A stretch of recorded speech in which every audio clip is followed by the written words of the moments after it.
This notification came as a great surprise because the court had already invited Israel to submit its observations on South Africa's request in writing by Wednesday of this week. Israel was preparing its written observations when the court suddenly announced that it would hold an oral hearing instead. In seeking to accommodate the court's decision, Israel immediately reached out to its legal team so as to guarantee that it could properly be represented by counsel. That proved impossible, as Israel's lead counsel is shipborn this week, and other counsel were likewise unable to come to The Hague on such short notice. For this reason, Israel wrote to the court in good faith, asking that the hearing be rescheduled to next week. It explained that the dates fixed by the court significantly impacted Israel's ability to be sufficiently well represented and the fundamental principle of equality of arms. Israel's request was rejected. The date of this hearing remained that which South Africa had expressly requested. The regrettable result is that Israel is not represented today by its chosen team of counsel and advocates. The equality of the parties and the administration of justice have been severely undermined. Out of respect for this court, the same respect that Israel has shown through all these past several months, Israel's co-agents have nonetheless traveled to appear at this hearing. South Africa's complaint yesterday that Israel has failed to respond to its current request is therefore wholly unfounded. Israel expects that the court will appreciate the predicament that Israel has been placed in. This is all the more so given that South Africa yesterday quite radically changed the terms of its requested provisional measures, which Israel has been given less than 24 hours to respond to. Mr. President, members of the court, bearing all that in mind, allow me to recall 4 basic facts that South Africa continues to conceal. It is highly regrettable, to say the least, that these basic facts must once again be stated in this great hall. First, Israel is engaged in a war it did not want and did not start. It is under attack and fighting to defend itself and its citizens. Since the horrific onslaught that began on 7 October 2023, which saw thousands of Israeli citizens brutally slaughtered, mutilated, raped, and injured, and 254 women, men, and children taken hostage into Gaza, Hamas and other terrorist organizations in Gaza continue to attack Israel, including by indiscriminate rocket fire into Israeli cities and towns. They have vowed to try and repeat the atrocities of 7 October many times over. Since the beginning of the hostilities, more than 10,000 rockets have been fired from the Gaza Strip towards Israel, with the aim of killing as many Israelis as possible.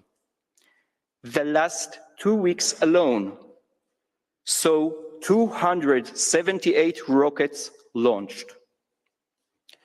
Damage of an unprecedented scale has been caused to Israeli civilian homes and infrastructure, with entire communities destroyed.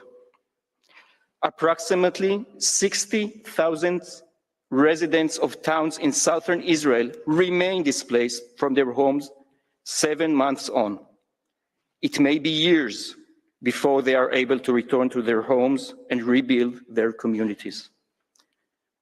Sirens continue to go off across the country as rockets, missiles, and drones are launched against Israel from several fronts. Rafah, in particular, is a focal point for ongoing terrorist activity. It is a stronghold for Hamas's operatives, with several battalions belonging to the Rafah brigades entrenched in the area.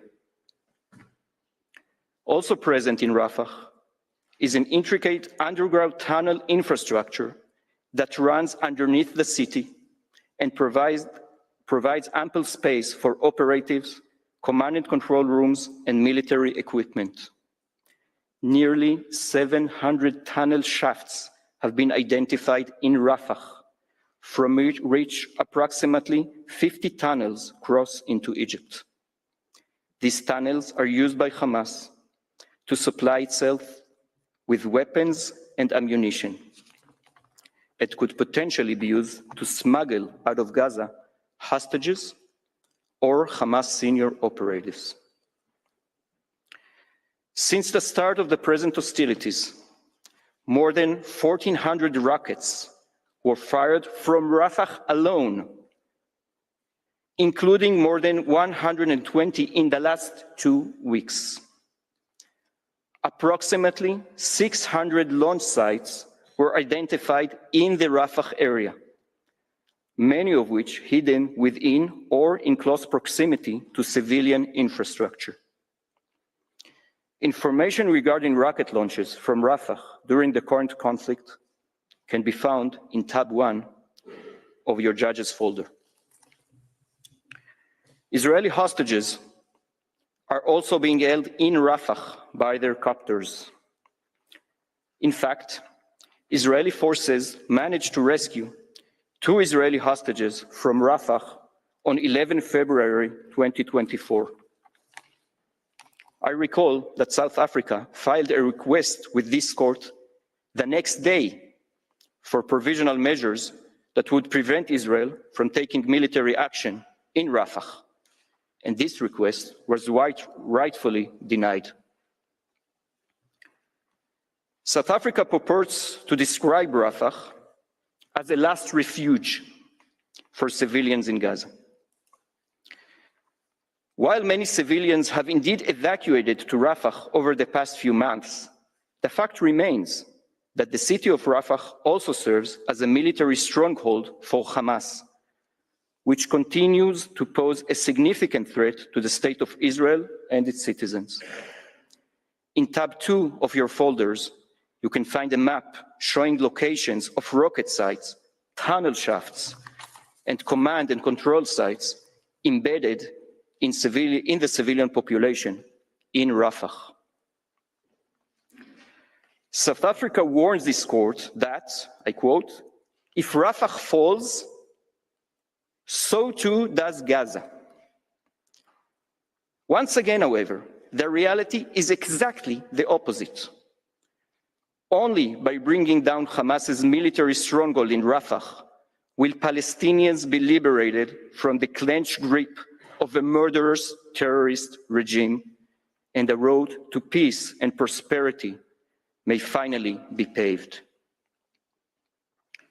The reality is that any state put in Israel's difficult position would do the same. The right of defense against the brutality of the Hamas terrorist organization cannot be in doubt. It is an inherent right afforded to Israel as it is to any state. Israel is committed, as it must be, to realizing this right in accordance with the law, which is why it has worked diligently to enable the protection of civilians, even as Hamas seeks deliberately to endanger them. To deny Israel this basic right would be to suggest, shockingly, that the most fundamental right afforded to all states should be withheld from one. This is an unthinkable outcome that would tell Israeli citizens and the hostages that they are not deserving of protection, of life itself, and tells the Israeli state that it will be treated unequally in a manner that is at odds with the most basic of legal principles. Israel is acutely aware of the large number of civilians that are concentrated in Rafah. It is also acutely aware of Hamas's efforts to use these civilians as a shield. That is why its battalions are present there. That is why its rockets are there. That is why hostages are there. We do not wish harm to these civilians, as Hamas does. That is precisely why Israel is taking steps to try and contend with the massive complexity that such a situation presents. That is why there has not been a large-scale assault on Rafah, but rather specific, limited, and localized operations prefaced with evacuation efforts and support for humanitarian activities. Does Israel face complex operational challenges in Gaza? Certainly. But can we imagine a situation where a state does not take military action to protect its civilians when they are under fire? And can we imagine a court of law telling a state that the law prevents it from defending itself from attack? This is simply untenable. When I last stood at this podium in January, Israeli hostages had been in captivity for almost 100 days. At the time, this seemed inconceivable. Yet the hostages have now been in captivity for over 7 months. More than 130 children, women and men, including the sick and elderly, have now been held in Gaza for 224 days, incommunicado and in inhumane conditions. Among them is 23-year-old Hirsch Goldberg-Polin. Hirsch was abducted from the Nova Music Festival in Re'im, severely injured. On 25th April 2024, Hamas released a video of Hirsch. In it, he is seen with an amputated arm, which was blown off by Hamas terrorists. He is alive. He needs medical treatment. At least 36 of those who were taken hostage on October 7 have been confirmed dead, and their bodies are still held in the Gaza Strip. Among them are Yossi Sharabi, a 53-year-old father of 3, and Itai Svirsky, who is 38-year-old. Both of them were kidnapped from their homes in Be'eri. On 14 January 2024, in a display of pure and unadulterated cruelty, Hamas made public a video of the two and of a third hostage, 26-year-old Noah Argamani, who was also kidnapped from the music festival, promising to announce on the following day which of the 3 are alive. Shortly thereafter, it was confirmed that Yossi and Itai had both been killed after 102 days in brutal captivity. Additional information regarding hostages still held by Hamas can be found at tab 3 of your judges folder. It remains unclear how many more innocent victims have been killed at the hands of Hamas. Simply put, this situation is unconscionable. It is unbearable for the parents who watch videos of their young daughters bruised and bleeding paraded before cheering crowds in Gaza, and who have heard harrowing accounts told by survivors released from Gaza of the torture and sexual violence they suffered at the hand of their captors. And it is intolerable for a nation obligated to defend its citizens and wishing for their return. This court has called for the immediate release of the hostages, but to no avail. It is Israel's right and obligation to defend them and all its citizens from the evil that was unleashed on them on 7th October and since then. Any state would do the same. Mr. President, members of the court, I next turn to the second fact that must be kept in mind. Hamas, with whom Israel is engaging in this armed conflict, is not a party to these proceedings. Israel is engaged in an intense armed conflict with a ruthless jihadist terrorist organization, one that is not only targeting Israeli civilians, but is also using Palestinian civilians to shield itself, in utter disregard for their lives or for the law. By exploiting the Genocide Convention, South Africa is suggesting a convoluted reading of international law, under which any armed conflict could be brought before the court. It seeks, once again, to obtain provisional measures that would bind only Israel and not its adversary. The absurd result would be that Israel would be denied its inherent right to defend itself. Hamas, for its part, would remain free to continue committing its horrific crimes. The purpose of the Genocide Convention is not to have the court supervise the conduct of armed hostilities by parties to the conflict, by the assertion of a genocide. Rather, the Convention, and subsequently this court's jurisdiction, is limited to the grave crime of genocide. I am compelled to restate once again that there is a tragic war going on, but there is no genocide. Yet, particularly at the provisional measure stage, when the evidentiary threshold is such that the applicant is not required to provide proof of its allegations or the existence of specific intent to commit genocide, there is a danger that the court will find itself engaged in the micromanagement of operational aspects of an armed conflict. This is what South Africa has been asking the court to do. Judge Adok Barak warned precisely of this danger when the court handed out its decision on South Africa's third request for provisional measures. He observed that, quote, "The court has accepted South Africa's invitation to become the micromanager of an armed conflict and used the Genocide Convention as an excuse to rule on the basis of international humanitarian law. Managing an armed conflict under the Genocide Convention is a dangerous endeavor, especially when one of the belligerents is not a party to the convention. This remains true when considering South Africa's fourth request." Mr. President, members of the court, this brings me to third basic fact that must not be ignored.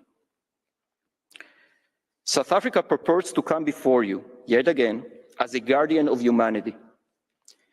In fact, it has a clear ulterior motive when it asks you to order Israel to stay away from Rafah and to withdraw all its troops from Gaza. It does so in order to obtain military advantage for its ally, Hamas, which it does not wish to see defeated. It is this reason that South Africa continues to abuse the Genocide Convention, this court, and the procedure of provisional measures. Just 6 days ago, on 11 May 2024, only a day after it submitted the present request for additional provisional measures, South Africa hosted a Hamas delegation in Johannesburg. South Africa's foreign minister herself met with Hamas representatives. They did not use the meeting to urge Hamas to release the hostages, to stop targeting Israeli civilians, to cease using human shields, to cease operating from within and nearby hospitals, UN facilities, and other protected sites. They apparently met to discuss their continued campaign against Israel in the court and on the ground. Mr. President, members of the court, South Africa is not interested in the truth, nor is it interested in law or justice. Once again, it is exploiting the court and its authority to issue provisional measures. It is in no rush to reach the merits of this case when it will have to substantiate its baseless claims with evidence that simply does not exist. Israel, for its part, has shown nothing but respect for the judicial process and for the law more generally. As the court will recall, on 28 April 2024, Israel provided the court with a lengthy report detailing inter alia the numerous steps that Israel had actively and effectively taken to address the humanitarian situation in the Gaza Strip, consistent with the court's previous orders. Rather than first responding to Israel's report, South Africa rushed to submit yet another request for provisional measures, its fourth, for fear that Hamas's last significant stronghold will fall. Hamas itself has repeatedly rejected every offer for a ceasefire. On 25 April 2024, 18 states called upon Hamas to release immediately the hostages still being held in Gaza. They said, and I quote, "We emphasize that the deal on the table to release the hostages would bring an immediate and prolonged ceasefire in Gaza that would facilitate a surge of additional necessary humanitarian assistance to be delivered throughout Gaza and lead to the credible end of hostilities." 4 days ago, on 13 May 2024, the United States National Security Advisor noted in the same vein that, and I quote, "There could be a ceasefire tomorrow if Hamas simply released women, wounded, and elderly hostages." Israel put a forward-leaning proposal on the table. The world should be calling on Hamas to come back to the table and accept a deal. South Africa spoke yesterday about rebuilding a viable Palestinian society. Yet, South Africa's actions speak louder than its words. By its actions, it is clear that South Africa wishes to see Hamas remain in control of the Palestinians in Gaza and to destine them to misery. It is Israel that wishes to see a different future to Gaza, one in which Palestinians and Israelis can both live in peace. Hamas, the genocidal terrorist organization, will stop at nothing to prevent that. Mr. President, members of the court, this brings me to the fourth fact that the court must not lose sight of.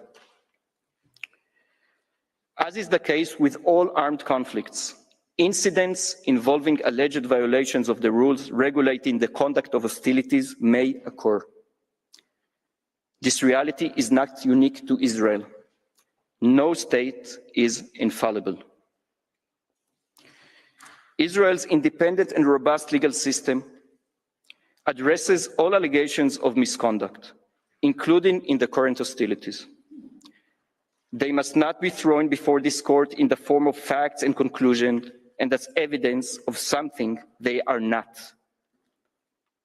Armed conflict is not a synonym for genocide. South Africa mentions some individual incidents reported in the media and attempts to present them as evidence of unlawful policies. Yet, exceptional incidents are just that, exceptional. They do not evidence a policy of illegal behavior, let alone a policy of genocide. And then also cannot be cited as fact until a proper examination is carried out. Not every media report reflects facts or incidents correctly or in their full context. Israel has been and remains committed to acting in accordance with its international legal obligations, including those under international humanitarian law and the Genocide Convention. Israel has in place the necessary mechanisms to examine and investigate allegations of wrongdoing by its military forces and to ensure accountability for violations of the law. information about these mechanisms and their activities since the commencement of hostilities has been provided by Israel in both the report of 26 February 2024 and the report of 28 April 2024. It bears repeating before the court today that since the beginning of the hostilities, 55 criminal investigations have been opened by the military advocate general with respect to incidents that raise prima facie reasonable suspicion of criminal misconduct. In addition, the fact-finding and assessment mechanism, a permanent, independent, and professional mechanism in charge of examining exceptional incidents, is in the process of addressing hundreds of incidents from the current conflict. With respect to various public statements, as I stressed in January before the court, the Israeli legal system knows how to draw a line between statements that are troubling and even obscene, but still fall within the right of freedom of speech in a democratic society, and those statements which go beyond that right. Israel's reports have also outlined the steps taken by Israel's law enforcement agencies to examine dozens of statements made in the context of the current hostilities in order to ascertain whether legal steps are warranted. It was recently decided that some cases justify the promotion of criminal proceedings. At the same time, since the outset of these proceedings, South Africa has consistently cherry-picked statements or taken others out of context in an attempt to attribute to Israel the intent to commit genocide, taking advantage of the low evidentiary threshold at the provisional measure stage. It does so in the present request as well, attributing to Israel alleged genocidal aims and acts based on statements clearly calling for victory over Hamas and for its destruction. Israel has made repeatedly clear that the policy and instructions for conducting the hostilities stem from the decisions of the Ministerial Committee on National Security Affairs and the War Cabinet, and not from various social media accounts or interviews. As Ms. Kaplan-Turgeman will explain, the decision of the Israeli cabinet and their implementation on the ground leave no doubt that South Africa's allegations regarding genocide are completely and utterly baseless. Israel's law enforcement authorities also act to counter Israeli protesters who blocked the transfer of aid from Israel to Gaza. The Israeli police secures coordinated convoys during their passage in Israel. With respect to the incident of May 13, during which protesters caused damage to aid trucks, the Israeli police is prioritizing the investigation, which was assigned to a special investigation unit and has already resulted in the investigation of several suspects and witnesses. The authorities are acting in this regard and will continue to act in order to investigate and prosecute, if appropriate, and to ensure the continued effective and efficient transfer of humanitarian aid. As part of a lessons learned process, an improved mechanism was adopted by the police and the IDF to ensure the safety of the convoys. Finally, even during hostilities, the door of Israel's High Court of Justice, a central pillar of Israel's robust and independent legal system, are open to those who seek to challenge the actions of Israel's government. This includes non-governmental organizations, NGOs, and individuals who are not Israeli citizens and residents, if they are potentially affected by such actions. In fact, Israel's High Court of Justice is currently reviewing a petition submitted by a number of Israeli NGOs concerning the humanitarian situation in the Gaza Strip. The court is reviewing the compliance of the Israeli government's policy with both international humanitarian law and Israeli law. In its response to the petition, the state has submitted extensive briefs and has participated in 2 public oral hearings before a senior 3-judge panel. It has presented in detail the effort it is undertaking to alleviate the humanitarian situation. An additional statement will be submitted to the court within the next few days concerning, inter alia, the operation in Rafah. As I stated before this court in January 2024, even when the cannons were in Gaza, the law is not silent. Israel's legal system and its domestic mechanisms are a testament to this. Mr. President, members of the court, let me now say something about the weakness of South Africa's allegations. Its counsel berated Israel yesterday for casting aspersions at what it called credible information provided by South Africa. But the sad truth is that South Africa cites hateful social media accounts and unsubstantiated news reports in support of its claims. Surely this cannot pass. An additional flaw in this regard is South Africa's heavy reliance on documents prepared by third parties or under the auspices of the United Nations, when these cannot be said to constitute sufficient evidence of a reliable quality. Indeed, the court has itself had occasion to observe that UN reports may only be of such quality, I quote, to the extent that they are of probative value and are corroborated, if necessary, by other credible sources. The court moreover stated that, and I quote, the precise evidentiary value accorded to any report, including those produced by United Nations entities, also depends on the methodology and the amount of research underlying its preparation. It is important to clarify. Israel does not underestimate the reports of the UN and other sources. We study them, draw conclusions and lessons in the appropriate cases. However, statements from such reports should not be accepted automatically, especially in a complex combat reality.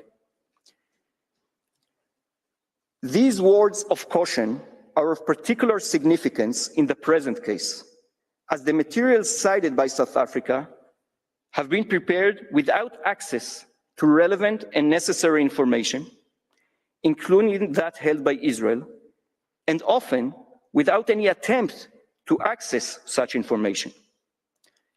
They frequently rely on Hamas sources or on those subject to Hamas intimidation. One striking example, which gives serious cause for alarm, is that even UN OCHA, which has so far parroted information generated by Hamas-run agencies in Gaza regarding fatalities, has recently started to accept that the information coming out of Gaza is flawed.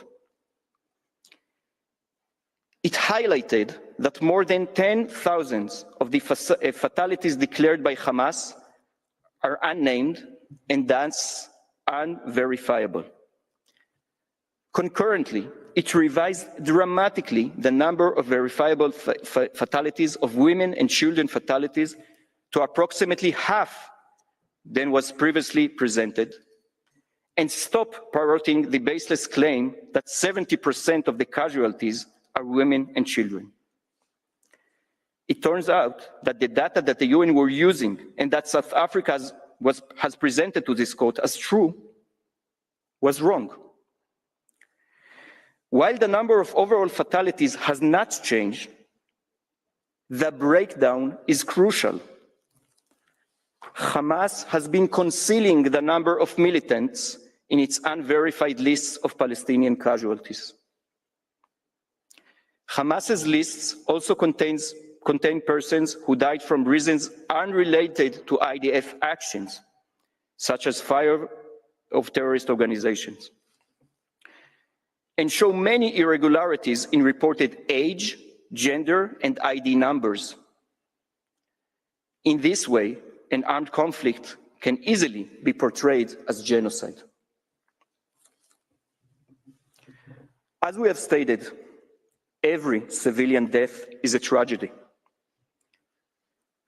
Moreover, overall fatality counts during a war are not, in and of themselves, evidence of unlawful conduct under international law. Once again, the facts matter. South Africa has not missed an opportunity to make outlandish accusations against Israel, and its fourth request for provisional measures is replete with blatant distortions and misrepresentations. We heard plenty such outrageous distortions and misrepresentations yesterday as well. Perhaps most repugnant is South Africa's suggestion that Israel has created zones of extermination, evoking terminology reminiscent of the systematic extermination of European Jews during the Holocaust. Similarly outrageous is South Africa's cynical attempt to equate Israel's action with the genocidal practices at Srebrenica. How low South Africa has stooped. These allegations leveled at Israel are patently untrue and emphatically denied. Like many of the claims in South Africa's application and requests, they lack any basis in fact or law. South Africa claims that Israel has closed critical border crossings into Gaza, when this is blatantly untrue. It has claimed that Israel has failed to facilitate the provision of fuel for sustaining humanitarian operations and facilities. This is also untrue. Ms. Kaplan-Turgeman will further elaborate on these points in a moment, as well as on the continuous efforts that Israel has been making to alleviate the humanitarian situation in the Gaza Strip. As Counsel for Israel noted before the court during the oral hearing on 12 January 2024, a state intent on committing genocide would not undertake the operational and humanitarian efforts that Israel has taken and is taking to mitigate civilian harm. It would not have delayed a grand maneuver for weeks, urging civilians to seek safer space and, in doing so, sacrifice operational advantage. It would not invest massive resources in facilitating humanitarian aid. If anybody should be told that enough is enough, it is truly South Africa and not Israel. At what point do we say enough to South Africa's repeated attempts to exploit the provisional measure procedure of this court in such a vile and cynical manner? This war, like all wars, is tragic and terrible for Israelis and Palestinians, and it has exacted a terrible human price. But it is not genocide. I can only recall once again that Israel has made it clear that if the hostages were released and Hamas were to lay down its arms, the hostilities would cease, and has been engaged intensively in negotiations to that effect. Mr. President, members of the court, South Africa asked this court to order Israel, and I quote, cease its military operations in the Gaza Strip. South Africa has asked the court to order the cessation of military operations by Israel in its previous request. The court has not done so. The court is well aware that to do so would mean that 132 hostages would remain to languish in Hamas's tunnels forsaken. It would mean that Hamas would be left unhindered and free to continue its attacks against Israeli territory and Israeli civilians, which it has a stated intention to do. It would turn the Genocide Convention into a sword rather than a shield, and would strip Israel of its rights under international law and the Israeli civilians of its protection. Such a situation is both legally and morally untenable. For all of the reasons given in response to South Africa's earlier requests for similar provisional measures, the court rightfully rejected South Africa's previous request, and it would be wholly inappropriate to grant a provisional measure in such terms. The second of the provisional measures requested by South Africa repeats earlier requests it has made, either sufficiently covered by the various provisional measures ordered by the court or rejected in previous rounds. South Africa has not given sufficient reason why the court should now deviate from or essentially duplicate its earlier decisions. The third provisional measure requested by South Africa would require that Israel submit an open report to the court on all measures taken to give effect to these and previous provisional measures.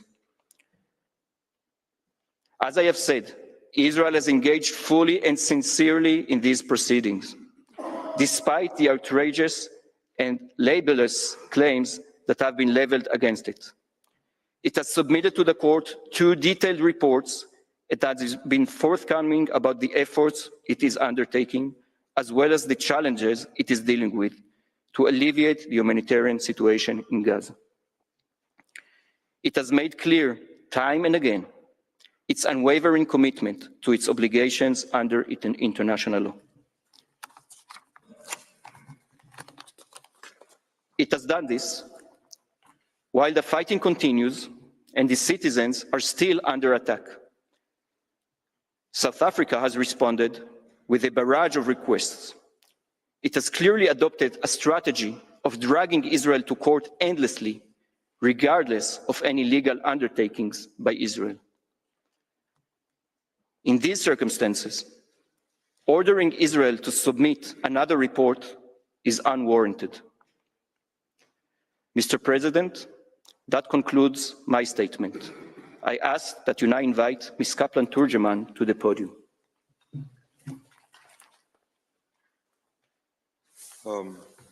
I thank the co-agent of Israel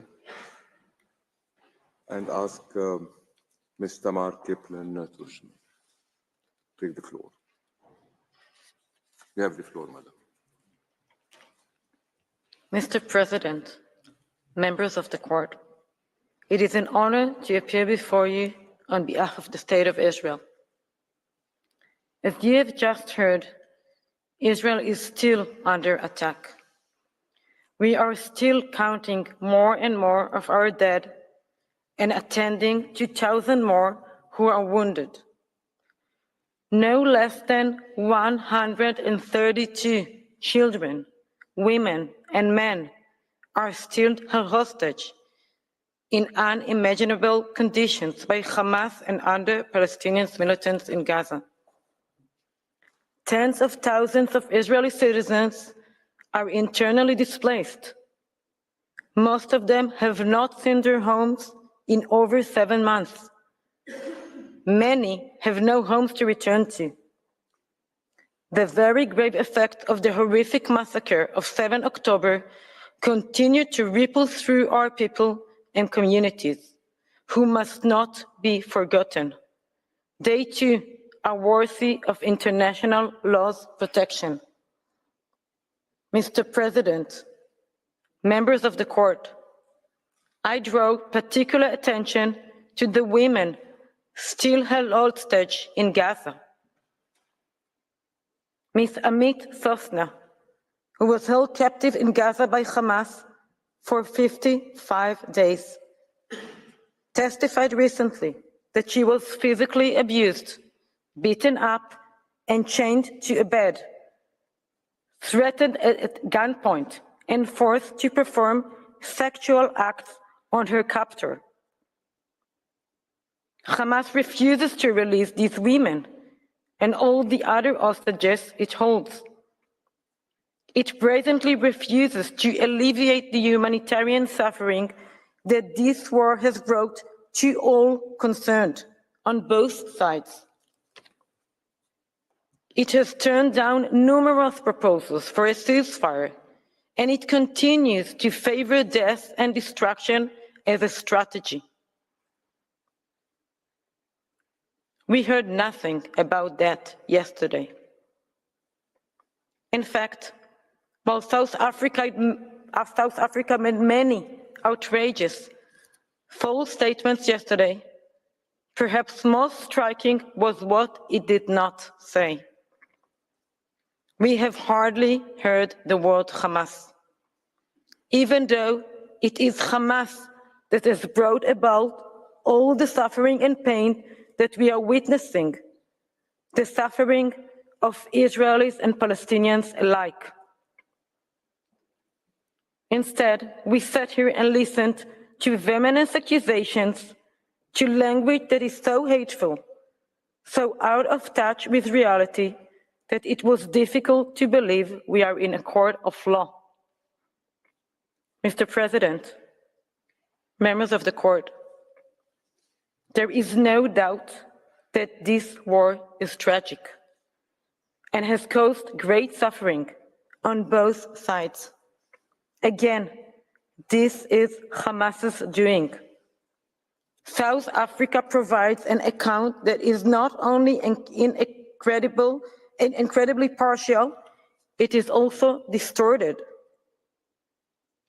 But to apply the law properly, to impart justice, surely the facts must matter.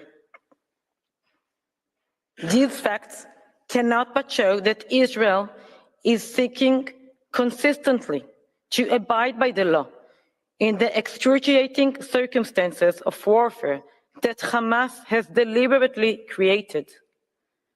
The blatant misrepresentation we heard yesterday cannot alter that. For a start, South Africa claims that Israel has shut down the two main land crossings through which aid enters into Gaza, this being the Rafah and Kerem Shalom crossings, and that Israel has cut Gaza off from all humanitarian, medical, and other supplies. This is patently untrue. The truth is that Israel allows and facilitates, as it has been for months, the provision of more and more humanitarian aid to the civilian population throughout the Gaza Strip. It does so through a number of crossings on a daily basis. I refer the court to the map that is now on the screen before you, and also at tab 5 of your folders. Contrary to South Africa's claim, the Kerem Shalom crossing has been in continuous operation since December 2023, with one recent exception between the 5th and 8th of May, when it was closed after Hamas fired at Kerem Shalom. Even though Hamas fire continued on 8, 10, 11, 12 May, and several times even yesterday, the crossing remained open, allowing more and more aid to flow in. This crossing has been the central entry point for aid for months. I know that South Africa has not only wrongly alleged that the Kerem Shalom crossing has been shut down, it also requested that Israel relinquish control over it. I hardly need to say much about this request, given that Kerem Shalom is situated on sovereign Israeli territory. As for the Rafah crossing, to say that Israel closed this crossing is inaccurate at best. Its operation was disrupted on May 6, and since then, Israel has taken active measures and has been in intensive discussions with Egypt, supported by other international actors, in an effort to resume the flow of aid. In the meantime, and in keeping with its consistent efforts, Israel has taken immediate measures to ensure that alternative paths are available for the continued increase in its provision of humanitarian assistance to the Gaza Strip. In this context, the Prime Minister of Israel convened 2 high-level meetings to ensure continued adequate response to the humanitarian situation in the Gaza Strip. The Prime Minister instructed the relevant authorities in Israel to take immediate interim steps to enable increased flow of aid to Gaza Strip through other routes and sources. South Africa neglected to mention yesterday that the total amount of aid entering Gaza in the last few days is now once again increasing significantly. Indeed, on 12 May, a new land crossing was opened at Erez West. It joins yet another new land crossing, fully operationalized, on May 1st at Erez East, which together allow for the entry into Gaza of additional 200 trucks per day after their inspection elsewhere. An additional land route bringing aid into Gaza since March 2024, which again is fully operational, is Gate 96. This land route brings aid directly into northern Gaza, thus reducing the risk of looting of aid convoys that otherwise make their way to the area from the southern part of the Strip. For this purpose, Israel allows Palestinian truck drivers from Gaza to enter Israeli territory following security checks in order to collect and upload humanitarian supplies. Israel has done a great deal to expand the capacity of land crossings, including by extending the working hours there. It has also expanded infrastructure and roads supporting the operations of the crossing. The Israeli government allocated approximately 52 million United States dollars to the implementation of such efforts. We heard nothing about all of that yesterday. Aerial routes remain in operation so as to allow for direct parachuting of aid into Gaza. Such operations are undertaken almost daily, involving a significant number of states. Many thousands of aid packages were provided in this way by dozens of operations in recent weeks. The temporary floating pier off the Gaza coast, whose construction began following President Biden's declaration on 7 March 2024, begins operating today. It is expected to enable the delivery of approximately 2.2 million food portions per day by the World Food Programme.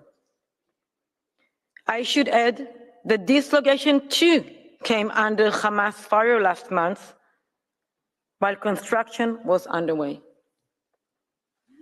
Further progress in relation to maritime routes was achieved last week when Israel and Cyprus adopted on 8 May technical arrangements which aim to facilitate the implementation of the Cyprus Maritime Corridor, about which Israel has previously informed this court. This corridor was already utilized even prior to the concluding of the arrangements, but they will further improve its operation. Is this what a hermetic closure looks like? Mr. President, members of the court, it is not difficult to see that Israel has been making extensive efforts over the recent months, together with various international partners, to increase the provision of humanitarian assistance throughout the Gaza Strip. There have been remarkable achievements. South Africa's complete disregard of this reality and this truth is as telling as it is alarming. Israel's extensive and ongoing actions have been detailed in the reports submitted by Israel to the court, most recently on 28 April. They have brought about a significant increase in the amount of humanitarian aid that had entered into Gaza.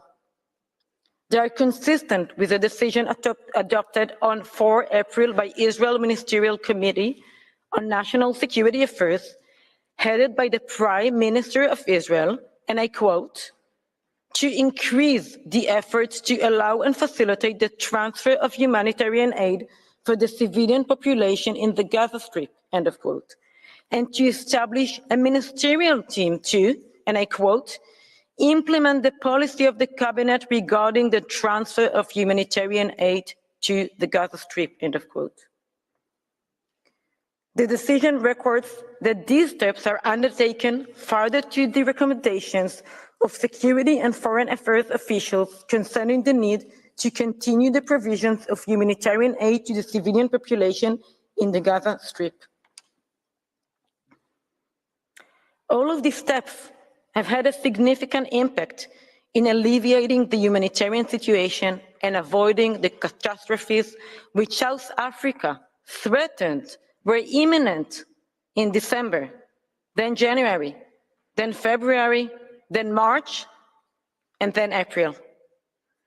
While the situation is constantly changing, Israel is adapting and continues to work to improve the humanitarian situation and to prevent harm to civilians and to aid workers.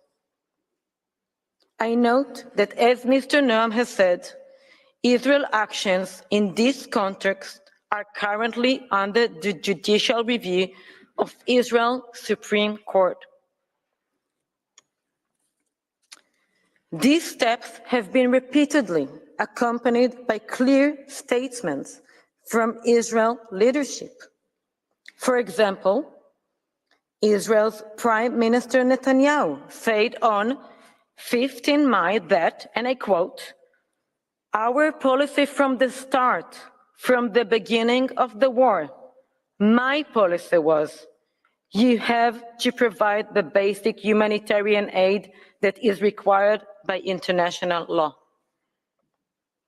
But in the last 6 weeks, we actually changed it, not only to providing basic humanitarian aid, but flooding Gaza with humanitarian aid, end of quote.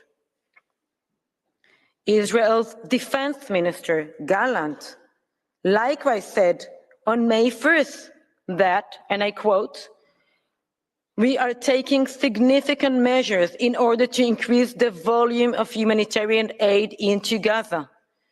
This is essential, end of quote. He added that, and I quote once more, we are fighting Hamas, a brutal terrorist organization.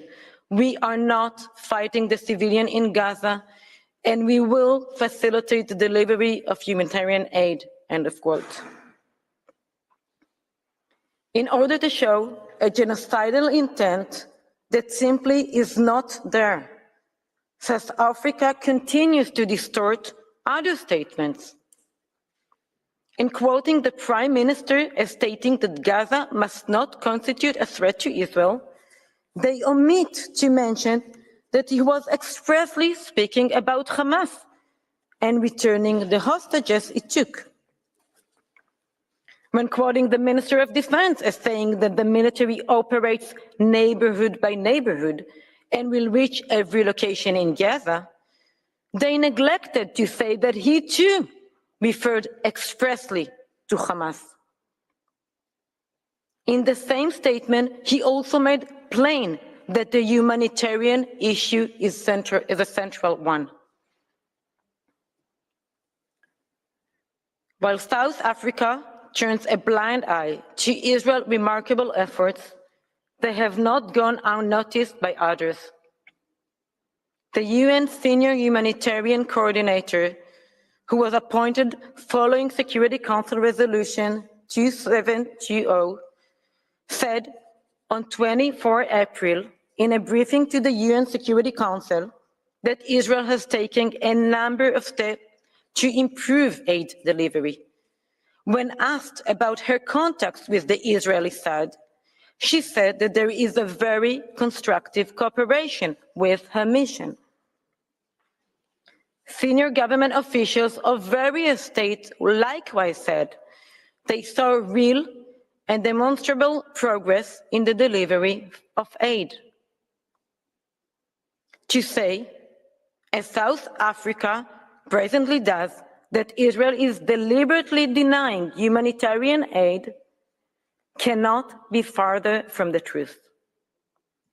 On the contrary, Israeli actions undertaken in accordance with orders from Israel's highest levels of government show exactly the opposite.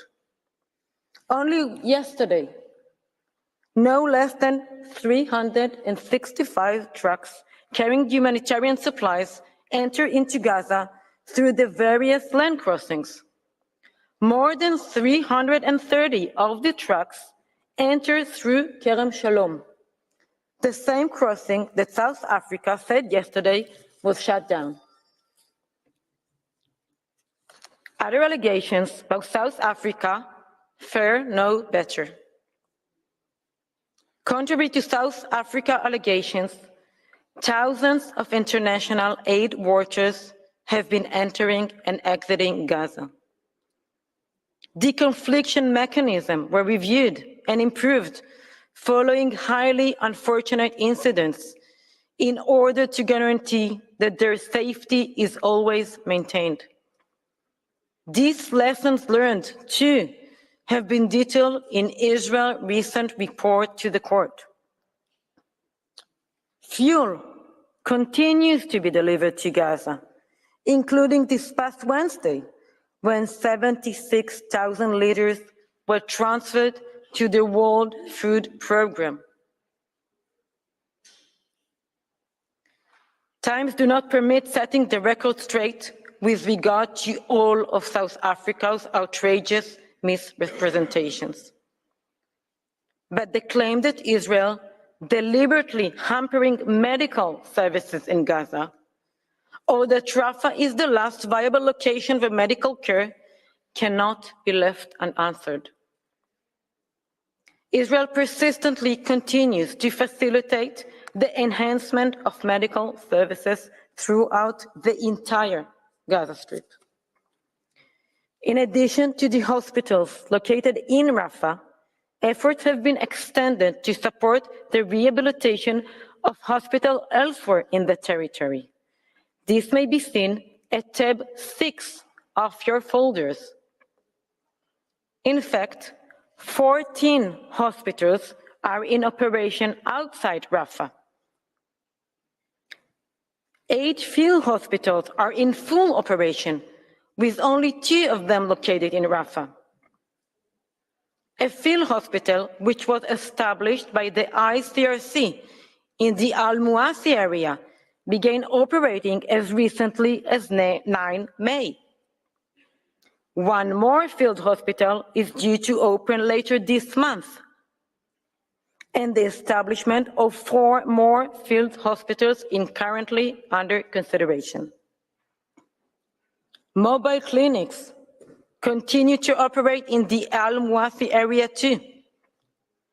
Collaboration with a host of international actors, including the World Health Organization, continues in order to strengthen and expand medical care all over.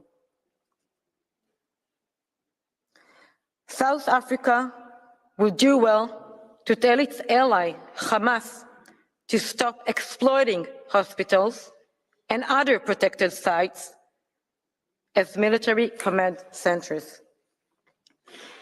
And since we heard grave misrepresentation yesterday about the Shifa hospital, it must be made clear that even during very intense fighting in the Shifa hospital, after Hamas reinstated the hospital compound as a military hub, the IDF took proactive steps to ensure continuous medical care to patients hospitalized there. Despite the intense military activity on the premises, no patients or medical staff were harmed during the operation by the IDF.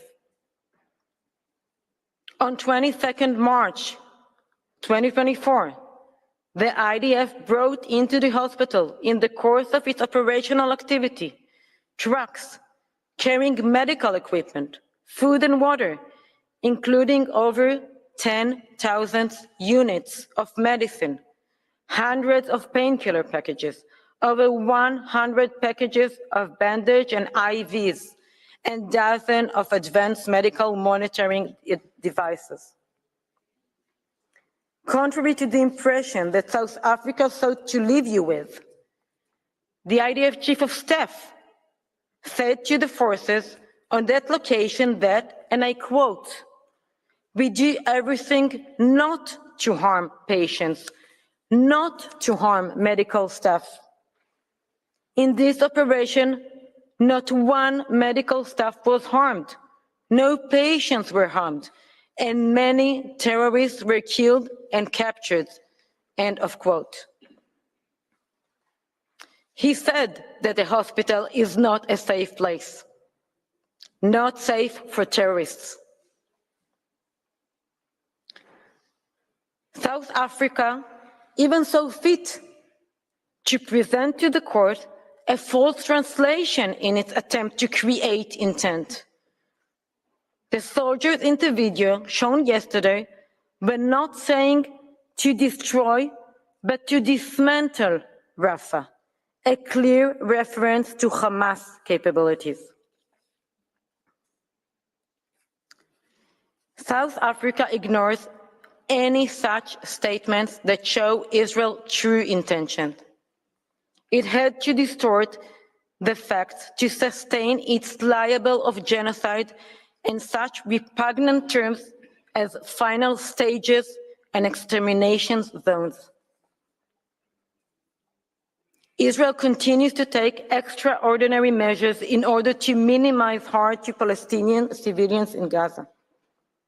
These have been described at length to the court in the previous hearing and in our written submission, and ignored to the same extent by South Africa. Time permits only several examples, one of which is that Israel has sent over 15 million text messages informing civilians of planned IDF activity in specific areas so that they can avoid them. It has made over 18 million pre-recorded phone calls and an additional 100,000 individual phone calls alerting individuals of danger in their vicinity. Over 9 million leaflets dropped over specific areas have provided civilians with information as to where humanitarian aid may be accessed and how to leave zone of combat. Once again, is this our military set on total or partial destruction of people operates? It is also the Israeli military that has put in place clear and definite procedure for targeting. This requires, inter alia, selection of munitions that would achieve the military need while minimizing civilian harm, and the conduct for each and every strike of a proportionality assessment in accordance with international humanitarian law. The IDF, moreover, marks sensitive sites, such as the medical service and shelters, on military operational systems, and takes additional measures to ensure that IDF forces are aware of them. All this likewise applies in operations in Rafah, as may be seen at tab 7 of your folders. While fighting to defend Israel, it is also engaged in ensuring that humanitarian aid continues to flow in. South Africa speaks of extermination zones, but the source cited in its request in support of these allegations does not say this, let alone prove it. It does reference express statement from the IDF Chief of Staff that civilians in combat areas must not be killed. An official statement by the IDF that the IDF does not define areas where anyone present could be shot. And a discussion of the IDF review of exceptional incidents where there are allegations of violation of this rule.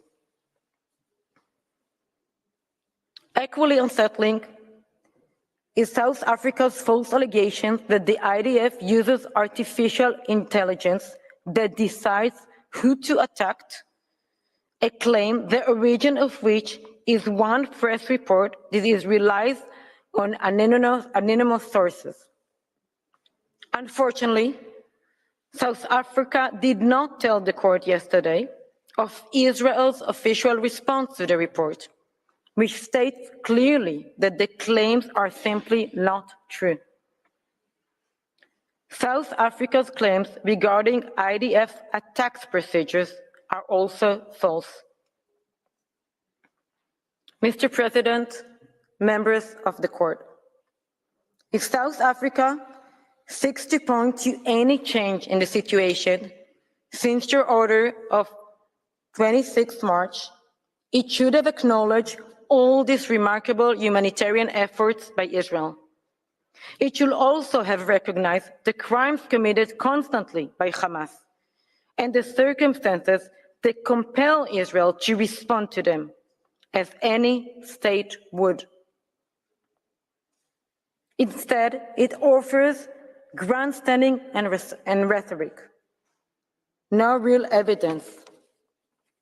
That's just a transparent attempt to relitigate the same matter one more time and to extract more and more from this procedure.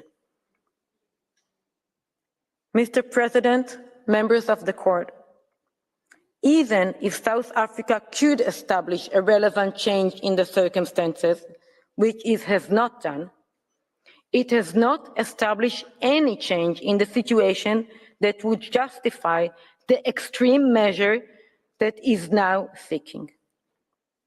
The measures currently in place are entirely sufficient and no further ones are needed. As Mr. Noam explained, South Africa is trying once more to drag this court down a very dangerous path. It will have you say that a sovereign state that is under a persistent attack, whose citizens are held hostage in brutal conditions, cannot defend itself or its citizens. As you have consistently made clear, there is no international law to this effect. Indeed, it is inconceivable that there would be. Mr. President, members of the court, we must be very clear. Acceding to South Africa's request would be an affront to the very idea of the protection afforded by the law. For the court to accede to South Africa's request is to enable Hamas's battalion to continue to target Israel, to attack humanitarian crossing, and to destine the Palestinians in Gaza to perpetual war. Is to enable Hamas to reconstitute its forces in order to commit the 7 October atrocities again and again, as they have vowed to do. It is to condemn the hostages to near certain death. What would it mean for the women still held in captivity? Granting South Africa's request would be to side with a terrorist organization, which will no doubt celebrate any such decision. It is to legitimize, protect, and reward Hamas's despicable method of warfare, to enable its heinous crimes to persist, with all the consequences that might follow. Mr. President, members of the court, It is one thing to require that Israel abide by its international legal obligations and protect civilians when exercising its inherent right to defend itself. But to deny Israel that inherent right is a different thing altogether. It is unthinkable. Can it really be maintained that if hostages are brutally held captive in Rafah, Israel cannot come to their rescue? Can it really be maintained that if Hamas continues to use Gaza as a launching pad for its indiscriminate attack, Israel cannot defend itself against them? We respectfully submit that international law offers a clear answer to these questions. Mr. President, members of the court, on this basis and in accordance with Article 60, paragraph 2 of the Rules of Court, I now proceed to read Israel's final submission. The State of Israel requests the court to reject the request for the modification and indication of provisional measures submitted by the Republic of South Africa.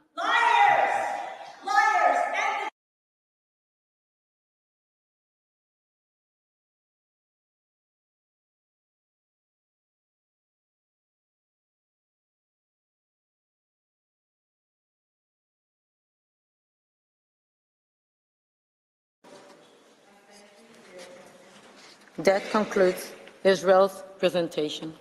Thank you. Okay, I thank the co-agent of Israel, Ms. Tamar Kaplan-Turjuman. Before the end of this set of hearings, I would like to give the floor to Judge Nolte, who wishes to put a question to Israel. Judge Nolte, you have the floor.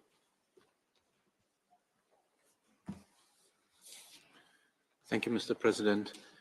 My question is, can Israel provide information about the existing humanitarian conditions in the designated evacuation zones, in particular Al-Mawasi, and how it would ensure safe passage to these zones, as well as the provision of shelter, food, water, and other humanitarian aid and assistance to all evacuees that are and can be expected to arrive in these zones. Thank you, Mr. President. I thank Judge Nolte. The written text of this question will be communicated to the parties as soon as possible. Israel is invited to provide its written reply to the question no later than tomorrow, Saturday, May 18, 2024 at 6 p.m. Furthermore, any comments South Africa may wish to make in accordance with Article 72 of the Rules of Court on response by Israel must be submitted no later than Monday, May 20, 2024 at noon. This brings to an end the oral proceedings on the applicant's request for the indication of additional provisional measures and the modification of previous provisional measures in the case concerning application of the Convention on the Prevention and Punishment of the Crime of Genocide in the Gaza Strip, South Africa versus Israel. It remains for me to thank the agents, counsel, and advocates of the applicant and the respondent for their statements in the course of these hearings.